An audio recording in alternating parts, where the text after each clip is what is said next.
Pero también tendremos tiempo para hablar de soberanía alimentaria. ¿Qué es? ¿Los consumidores tenemos acceso a ella? ¿Qué supondría no fomentar esa soberanía alimentaria? Vamos a hablar de todo ello con un campesino que va a ofrecer este viernes una charla, una ecocharla con amigos de la tierra para hablarnos de la práctica de la soberanía alimentaria. Madrid Norte en la Onda. Sonia Crespo.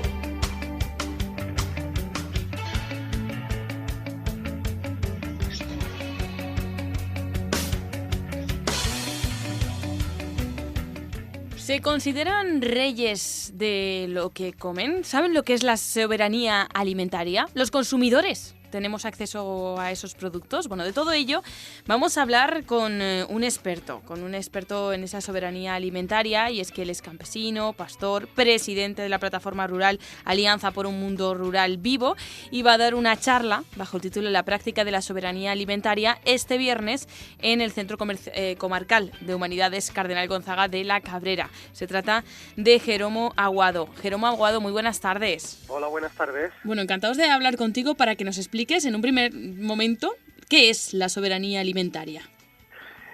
Bueno, pues la soberanía alimentaria es el derecho de los pueblos a decidir sobre qué es lo que quiere comer, quién queremos que nos lo produzcan, cómo lo queremos comer, cómo queremos que se distribuyan los alimentos. Es decir, el derecho a gestionar nuestra propia alimentación, un derecho que hemos perdido desde hace años, porque la alimentación es un sector económico pujante, controlado y monopolizado por 4 grandes superficies. Por darte un dato, el 60% de los alimentos comerciales que comemos en el Estado español están bajo el control de 5 grandes superficies y una gran central de compras, ¿no? Uh-huh. Eso supone que los productores no pintamos nada en la cadena de la distribución de los alimentos, y mucho menos los consumidores, ¿no? Que nos han acostumbrado a que solo tengamos que hacer ir a una gran superficie y comprar lo que allí nos exponen sin ningún tipo de participación sobre lo que es el acto de gestionar nuestra propia alimentación. Todo porque se ha perdido ese derecho, ¿no? Nosotros como campesinos y campesinas, y desde los movimientos campesinos en los que participamos, como es Plataforma Rural y la Vía Campesina, lo que reivindicamos es precisamente recuperar esa soberanía alimentaria de los pueblos, pero no solo para nosotros, los pueblos ricos, ¿no? Sino que ese derecho sea un derecho mundial, sea un derecho global, que todos los pueblos tengan el derecho a ser soberanos. Por lo tanto, la respuesta a mi primera pregunta, si somos reyes de lo que comemos, es que no. Por supuesto, ni mucho menos. Una cosa es tener las estanterías de las grandes superficies abarrotadas de alimentos, y otra cosa es ser soberanos, ¿no? Es un concepto diferente. Igual que es diferente el concepto de soberanía y seguridad. Desde las instituciones públicas, y en el caso que nos ocupa, como son las instituciones públicas de la Unión Europea, de la que hacemos parte, se habla de seguridad alimentaria. Cuando legislan para que más o menos nuestros alimentos sean seguros, ¿no? Higiénicamente hablando, ¿no? Pero no tiene nada que ver la seguridad, que es importante, con la soberanía, que lo es más todavía, ¿no? Pero en la medida que la alimentación está dominada por grandes corporaciones, a escala planetaria, los pueblos dejan de ser soberanos. ¿Y qué consecuencias tiene esa pérdida de la soberanía alimentaria? Porque hablaba sobre todo de, bueno, que en países como el nuestro se nota mucho, pero sobre todo yo creo que se nota en países subdesarrollados o en vías de desarrollo, ¿no? Pues efectivamente, es decir, la consecuencia inmediata es que la alimentación es un sector que se ha convertido en una mercancía, ¿no? En vez de ser un derecho para los pueblos, es una mercancía controlada por esas pocas multinacionales que decíamos antes. Las consecuencias son catastróficas, ¿no? En la medida que somos menos soberanos, pues vamos desapareciendo como campesinos, ¿no? Porque se impone un modelo de producción que está pensado más para procesar los alimentos, para moverles de una punta a otra del planeta Tierra, porque el negocio está en el movimiento de la alimentación, no en la producción. La producción se la dejan para los productores, ¿no? Y los productores son objetos de esta estrategia comercial, ¿no?, de los alimentos.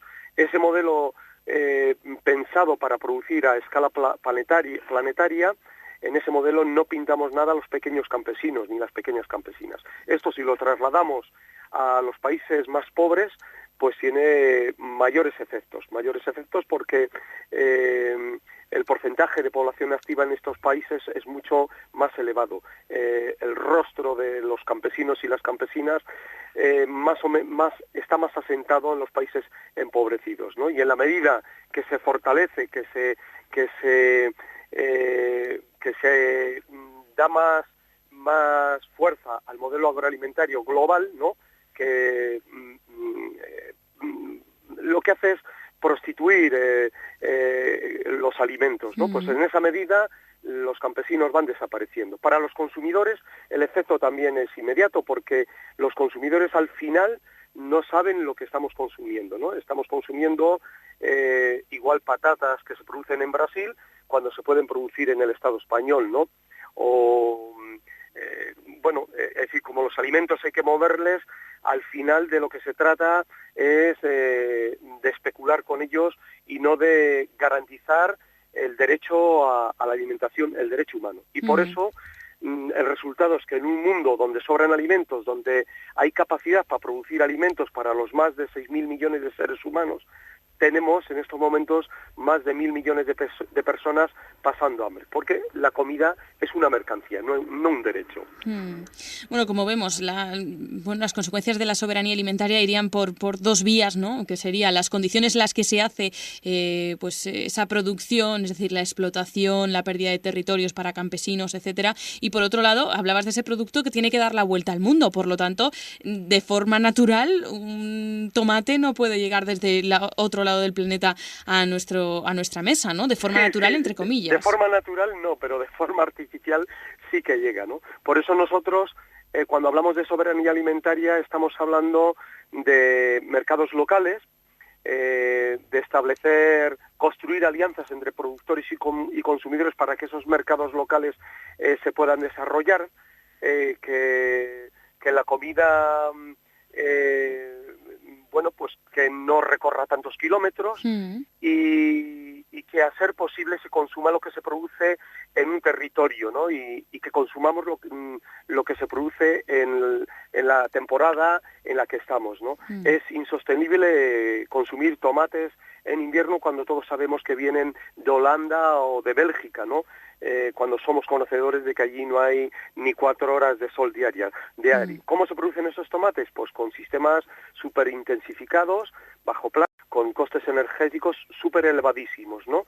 Y nos les colocan a nosotros por debajo del coste real de producción, porque al precio del tomate que nos colocan en cualquier grande superficie que viene de Holanda o de Bélgica, nunca se le imputan los costes medioambientales que pagamos todos los ciudadanos con nuestros impuestos, ¿no? Esos costes son pagados por la ciudadanía a través de los presupuestos generales del Estado. Bueno, y como consumidores, Jeromo, ¿qué podemos hacer? ¿En qué hay que fijarse? Ya hablabas de esa asistencia del mercado más local. Bueno, pues cada vez están siendo más comunes, ¿no? Esas ferias, mercados ambulantes, pero también mercados ya pues establecidos en los que los productores locales pues tienen un acceso directo a los a los consumidores. Pero ¿cómo podemos asegurar eso? ¿Qué puede hacer el consumidor para apoyar la soberanía? Organizándonos, ¿no? El gran reto está en organizarnos en grupos de consumo, cooperativas de consumo, tiendas de barrio, organizándonos para conectar con los pequeños productores y para que establezcamos relaciones directas con los campesinos y las campesinas, relaciones económicas, comerciales, pero también humanas, donde conozcamos verdaderamente a quién nos está produciendo el alimento, ¿no? Y que el verdadero control, lo que se llama trazabilidad, la establezcamos nosotros en este tipo de alianzas entre productores y consumidores a través de sistemas de control que estén basados en la confianza, ¿no? Es decir, yo consumo el tomate X o el pollo X porque sé quién me lo produce y me fío totalmente de quién me lo produce. Y además porque tengo la posibilidad de conocer su finca, su granja, de conocer cómo ha producido ese alimento y además porque he discutido con él, me he sentado alrededor de una mesa con los productores que me alimentan para determinar cuál es el coste real de producción, cuánto tengo que pagar yo por el alimento que estoy consumiendo para que el campesino que me lo produce tenga una vida digna, ¿no? Y que el campesino pueda verdaderamente abordar el papel que históricamente siempre ha tenido, que es producir alimentos sanos y nutritivos para las personas. Pero todo pasa por la autoorganización, por la organización. En definitiva, es decir, consumir un alimento de calidad depende de nosotros, nunca va a depender de los mercados que están totalmente prostituidos y en manos del agronegocio. Va a depender de que nosotros tengamos capacidad de autoorganizarnos, ¿no?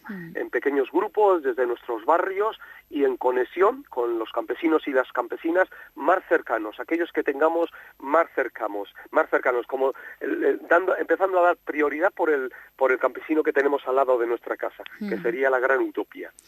Bueno, pues de todo ello se va a hablar en la práctica de la soberanía alimentaria, una ecocharla organizada por la Asociación de Amigos de la Tierra. Bueno, de todos esos temas, además, en su página web se habla mucho, se conocen, se ponen en contacto esos grupos. También la plataforma rural Alianza por un Mundo Rural Vivo, de la que es presidente Jeromo Aguado, que va a ser el encargado de esa charla, que tiene lugar este viernes a las 6 de la tarde en el Centro Comarcal de Humanidades Cardenal Gonzaga de la Cabrera. Jeromo, muchísimas gracias. Muy interesante esta charla que hemos tenido contigo y algún día nos gustaría seguir indagando y seguir profundizando en este tema que nos interesa a todos y que nos incumbe a todos. Así que gracias por haber estado con nosotros. Gracias a vosotros y a vuestra disposición. Un saludo, hasta pronto. Adiós.